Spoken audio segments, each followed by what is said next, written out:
Hey, what's up, guys? Thank you so much for tuning in to our Vinyl Happy Hour.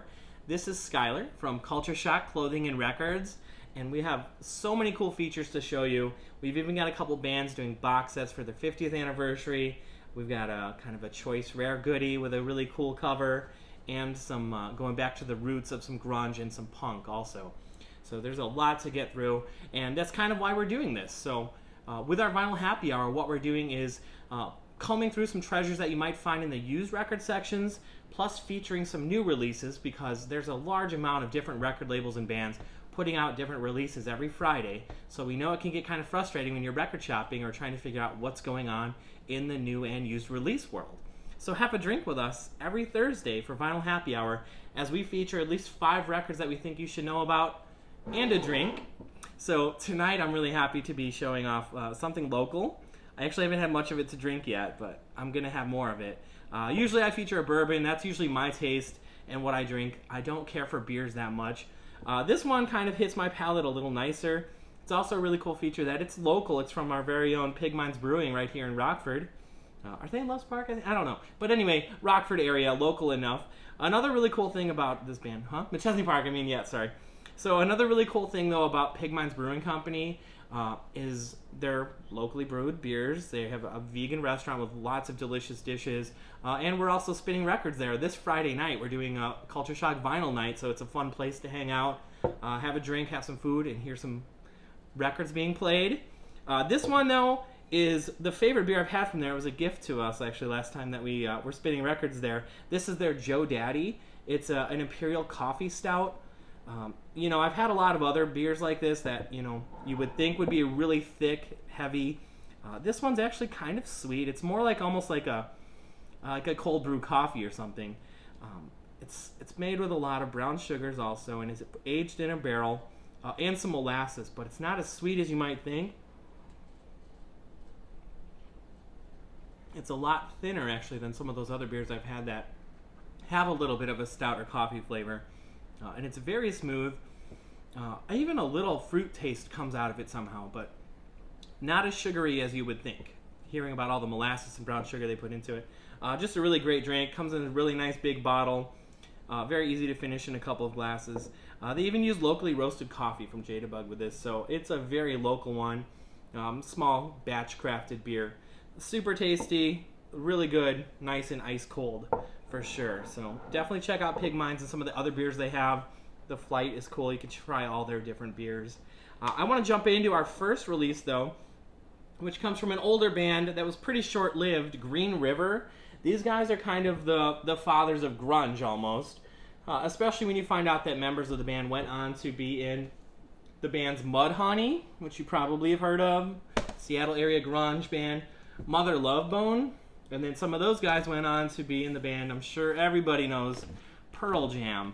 So, this is kind of the roots of grunge. It's actually considered one of the first grunge records ever.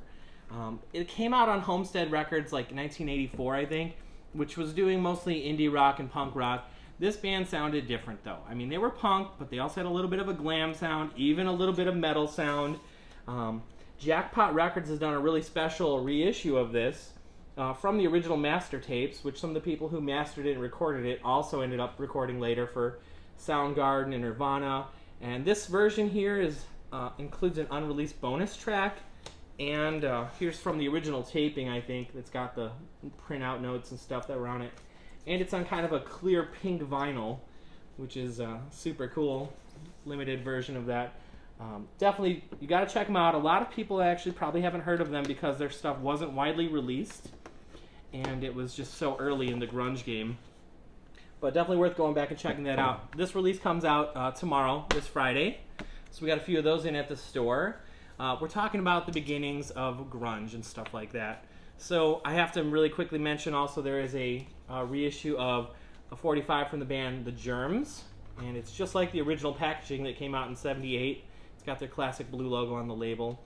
Very kind of political, fast punk. It's 1978 West Coast punk band, The Germs. Check them out. That's kind of one of the beginnings of punk rock, U.S. punk rock. Next release is it's a reissue. Originals are out there, but really tough to find from the band Swervedriver. a really great band to get into for the 90s stuff like shoegaze and Britpop, stuff like that. This was a 91 release. They're kind of also at the very beginning of a whole wave of music that came kind of opposite of the grunge sound. It's a little more trancey, a lot of repetitive and kind of, they call it shoegazing because the bands were like gazing at their shoes and just kind of making this droney kind of punk rock in a way, but it was more considered with the British pop movement. These bands, a lot of them use a lot of ethereal sounds and very heavy feedback and stuff like that. The reason I'm choosing this one, though, is not only is it the first time I've seen it getting reissued, it's a really easy band to get into if you're trying to get into some of these shoegaze bands or the whole Britpop thing. Definitely worth checking out are the bands who were out on Creation Records. There's a load of other bands, I think, like Jesus and Mary Chain, and then even Oasis, I think, kind of was in on that, and Primal Scream. But this one doesn't have a ton of distortion, and it's almost a little more, I don't know, post-punk sounding and easy to listen to. But what's cool about this release, Swervedriver, 2,500 copies have been reissued on translucent red vinyl. This is the insert from it, very kind of minimal, cool artwork with some notes. Here's the vinyl itself, cool red vinyl. And I should also mention there's a reissue of their second album, I think, Mescal Head. Swervedriver is a really cool band, and they actually got back together. They broke up for many years, got back together a couple years ago, and put out a new album even. So definitely worth checking out, but this first one here, their first album is where it all started with Raise. So check out Swervedriver. Could definitely lead you into some other of these shoegazy bands or the Brit pop bands of the 90s. My next release is from a much older band, Buffalo Springfield. This is a 50th anniversary of this band coming around, and it's a box set. It's a 5-record box set called What's That Sound? It's their complete albums collection. Most notable, Stephen Stills and Neil Young. This was like their first band together 50 years ago, so it must have been 68, so it's been quite a few years. They're doing a full remastering of this from the original tapes. Neil Young himself has overseen the release. It's got the mono and stereo versions of their first 2 albums. The band preferred the mono recordings. The stereo recordings were not the preferred one. And then their last album is stereo. So I'm sure they did a really great job with the pressings on this. Really cool to see it come out in a box set. Originals are getting hard to find. Speaking of another band, it's kind of funny that tomorrow 2 different bands are putting out box sets, and it's their 50th anniversary. The next one is Yes. Everyone knows Yes. I mean, some people could call it dad rock or something like that, but prog rock, classic rock, just really great recordings. This is a special one. This is Steven Wilson recording God. Really great prog artist himself. He's got solo albums and he's in the band Porcupine Tree. He has remixed the recordings. It's his own personal touches on the recordings and masterings to the highest quality they can get. He's also done this with bands like Jethro Tull and King Crimson and Gentle Giant. So I'm sure these recordings are amazing. It's a 6-record box set. The other really cool thing about this is that Roger Dean, who did all the original artwork for the albums, which was the Yes album, Fragile, Close to the Edge, Tales from Topographic Oceans, and Relayer, had new artwork made just for this box set. That's pretty amazing. He's always been like one of the most well-known artists for his artwork. Such cool artwork. So it's really cool that they were able to put a new box set together and new artwork with the band Yes.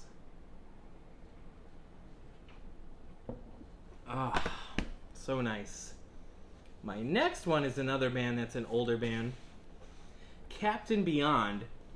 This is a 1972 release, self-titled. If you haven't heard them, they're considered like a psychedelic heavy rock band. This is like a side project or a super group with people who were in the band Johnny Winter, Deep Purple, and Iron Butterfly. So some of the members of those bands made the band Captain Beyond. This is an original 1972 press. This is the second pressing. What's really cool is the very first pressing of this has this, I don't even know what you want to call this mystical man on the cover, but it's like very cool and trippy looking. Can you see on the camera, hopefully, that this is a 3D cover?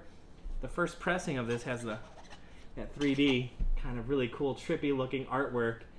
They were on Capricorn Records. It's just a it actually stands up there with a lot of the modern kind of psychedelic heavy rock bands, but they were a super group, really. So really awesome to see that Captain Beyond album, the original pressing there with the 3D cover, which means I have to show off some other 3D covers, like just for the heck of it. Soundgarden has also reissued some of their stuff with a 3D cover. N.W.A. Public Enemy. Hopefully you can see these. If not, you'll just have to come in the store and get your own copy and check it out. It's so cool to see it in person. And another new release that's coming out tomorrow, the new Gorillaz album. This is the limited box set version. The regular vinyl is just the regular jacket, but the Now from Gorillaz has a 3D cover on it. So cool. I love to see those things, those little special things. It's cool to see like the older albums or the newer albums doing a limited or first pressing with a 3D cover or doing special colored vinyl. Lots of bands are doing indie store exclusive special releases just for indie record stores. You never know what you're going to find when you're digging through the racks at your favorite local record store. So come in and check out some albums and see what you can find. Leave us some comments, or if you know of another album or have one that has a 3D cover, let us know. I'd like to hunt those down or see what else is available with that. I know on Record Store Day there's been some releases that have come out with that too. So keep those comments coming in, please. We'd love to check those and chat with you. And again, tune in every Thursday night here. We're going to be doing a vinyl happy hour featuring different records and different drinks every Thursday. So until then, cheers. Thanks so much, guys, for viewing.